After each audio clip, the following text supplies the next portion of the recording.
Hello, everyone. Hi, everyone. I'm back. So today we are reading First Samuel 3, verse 1 until verse 21. So it's not as long. And this time the Lord calls Samuel. Now, I don't know how old Samuel is here, but we know that he is still in his youth. Yeah, youth years. First Samuel preview First Samuel was just about the birth of Samuel and how his mother struggled to have children, and she finally had Samuel towards the end of First Samuel. And then now we previously we were also in Second Samuel, where Hannah, Samuel's mother, was praying just to thank God for honoring her with a child that she's been praying for the longest time. So yeah, and Hannah's prayer and Eli's worthless sons. Yeah, so I know that parenting is not easy. I'm not judging anyone. I'm just reading the Bible. So parenting is not easy, but if you fail to raise your children from a young age, of course, everything becomes a bigger challenge. So we also read about Eli's worthless sons and Eli rebuking his sons. So they were not children anymore. They were like adults. They were fornicating with the woman. I don't remember women who did what, but the women who came to offer sacrifices, or women who were saving it. I don't remember what the women were doing, but yeah, which also led to the Lord rejecting Eli's household, because Eli was not a good servant. Like, I would say he was a good servant, but not within his family. So if you are a good teacher, I believe you should be a good teacher at work and also at home. So you can't do a good job at work, but then when you get home, all of a sudden you forget how to do everything. So basically, that's how Eli was. So now we are in First Samuel 3, verse 1. The Lord calls Samuel. That now the boy Samuel was ministering in the Lord. Now the boy Samuel was ministering to the Lord in the presence of Eli. So, and the word of God was rare in those days. There was no frequent visions. So the boy Samuel was in with Eli ministering to the Lord in those days, but um, like basically the word of the Lord was rare in those days. So I don't know if it's like now, but yeah, it was rare in those days. At that time, Eli, whose eyesight had begun to grow dim so that he could not see, was lying down in his own place. So at the time that we are talking about, Eli was lying down in his bed. So it was night, and his eyesight was not good. So because of old age, and the lamp of God gone had not gone out yet, and Samuel was lying down in the temple of the Lord where the ark of God was kept. So Samuel was also lying down in the temple of the Lord where the ark of God was kept. So basically both lying down, I don't know, sleeping, and the lamp of God was still on. And yeah. Then the Lord called Samuel, and he said, "Here I am." And ran to Eli and said, "Here I am, for you call me." So, but he said, "I did not call you. Lie down again." So, yeah, lie down again. So he went and lay down. So yeah, no one, like basically at this time, no one knew that it was the Lord calling Samuel. We only know because everything has already happened. So Samuel was lying down, Eli was lying down, and then the Lord called Samuel, and then Samuel said, "Here I am," thinking that it was Eli, and then he went to Eli and was like, "Yeah, you called for me. Here I am." And then Eli says, "No, I didn't call you. I'll go back to sleep. Go back. I didn't call you." And so he went. I'm like, yeah. So if I hear someone calling for me and then I go, they say, "No, I didn't call you." So obviously I would also go back, because then it means maybe I didn't hear things right. And the Lord called again, "Samuel, Samuel." And Samuel arose and went to Eli and said, "Here I am, for you call me." So the Lord called again, and Samuel went to Eli again and said, "Here I am, you call me, you called me." But he said, I did not call, my son. Lie down again. Then Samuel did did not yet know the Lord, and the word of God of the Lord had not yet been revealed to him. So yes, it makes sense. Samuel was still a young boy, and he did not know the Lord yet, and the word of God had not been revealed to him yet. So it makes sense. He just thought that it was Eli calling him, like going back and forth, like, "Yeah, you call me, you call me." But Eli's like, "No, it wasn't me. I didn't call you." And the Lord called Samuel again the third time, and he rose and went to Eli and said, "Here I am, for you call me." Then Eli perceived that the Lord was calling him. Like, yeah, I can imagine the sort of like frustration in Samuel's voice when he went to Eli for the third time. Like, "Here I am, you called me." And then like, oh, Samuel then finally clicks, like, it's the Lord. It's the Lord. Yeah. Then Eli perceived that the Lord was calling the boy. Therefore Eli said to Samuel, "Go, lie down, and if he calls you, you shall say, 'Speak, Lord, for your servant is here.'" 7 years. So Samuel went and lay down in his place. So yes, so now finally clicked with Eli that yes, it was the Lord calling Samuel. So yes, he told Samuel that, okay, go back to sleep again, and if he calls you again, just say, "Here I am, Lord, for your servant hears. My ears are open. Here I am, Lord. I'm listening."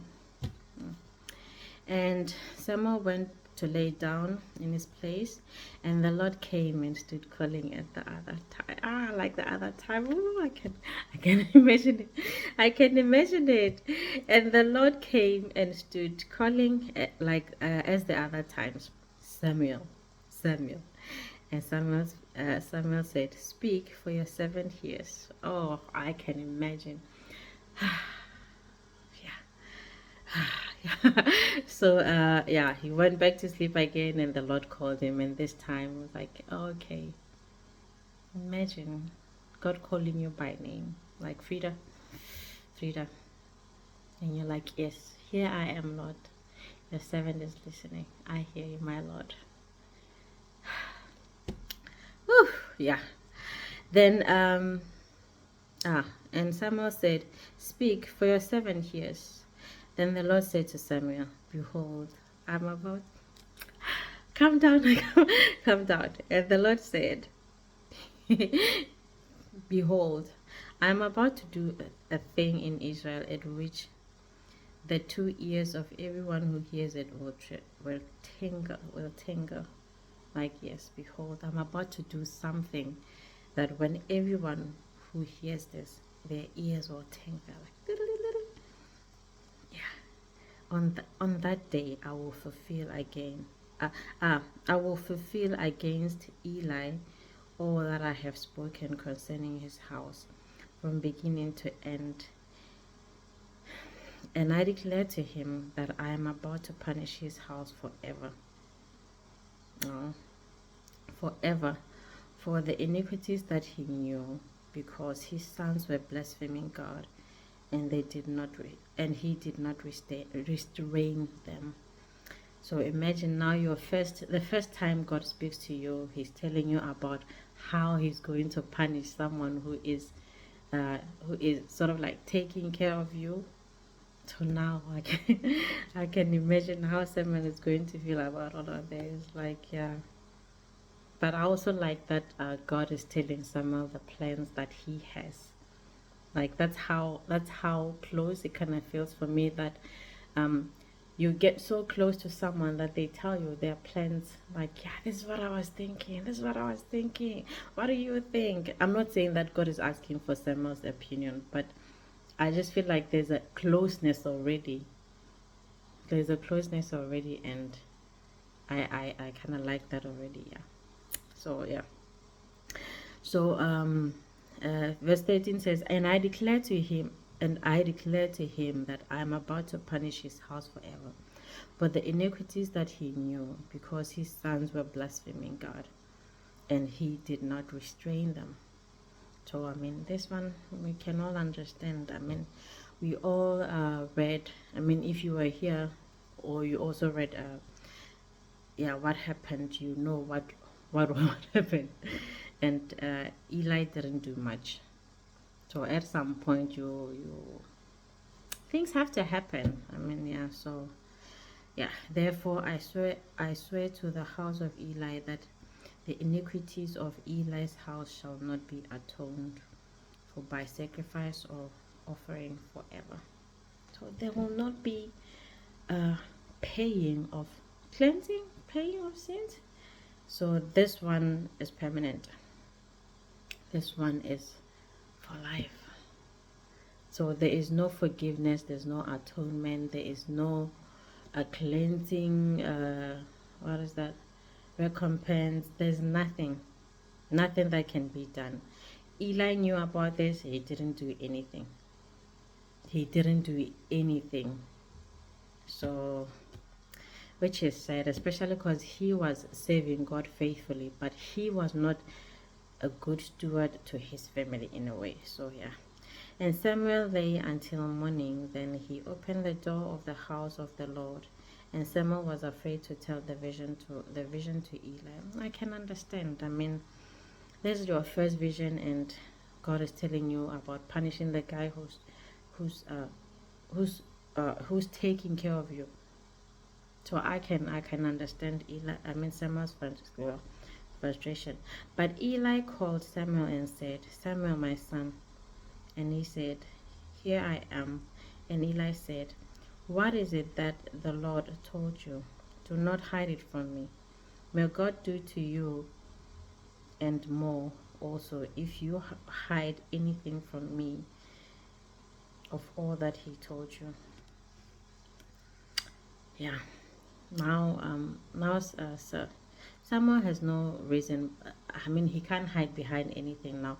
So he was more concerned about telling Samuel that basically your punishment is coming. There's no getting away from it. And now Samuel comes and is like, so may God punish you if you don't tell me. So yeah, then let's just tell him. Because I think, yeah, it was also sort of like a test in a way. Because if Samuel doesn't tell Eli and then he keeps it to himself, then he already failed, because he was supposed to tell Eli. Yeah, so luckily now we see that so in verse 18, so Samuel told him everything and hid nothing from him.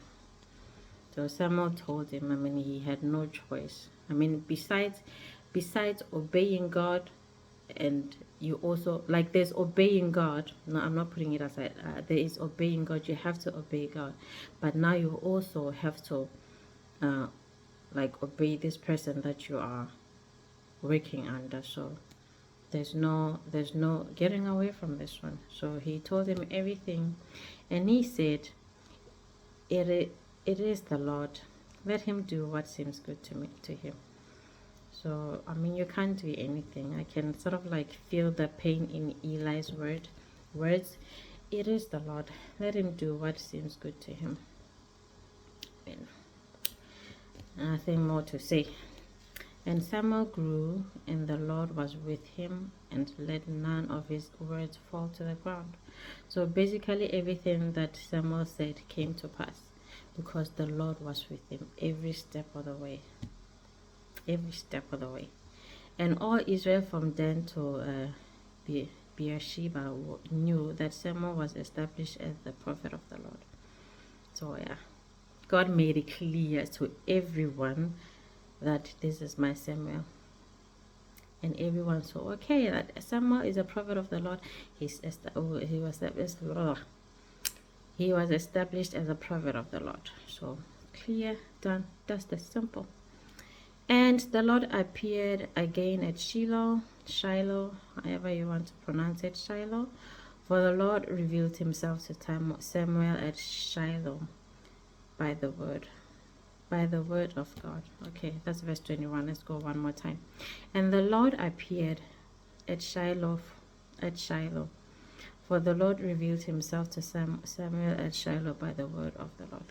So yes, I think it means, so oh yeah, this is the end. So I think it means that the Lord appeared, but not physically, but through his word. So maybe he said something again to manifest that somehow to Samuel at Shiloh.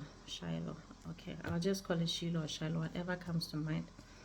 Yeah, so this one is just short, but I like how simple it is, and already you can see the connection between God and Samuel, and God already replacing Eli while he's still alive. And yeah, at some point you have to realize that it is the Lord. Let him do whatever seems good to him. I mean, we are all gods, and what is the point of debating when you know that he's the creator of the heavens and the earth? So he will do whatever is good to him.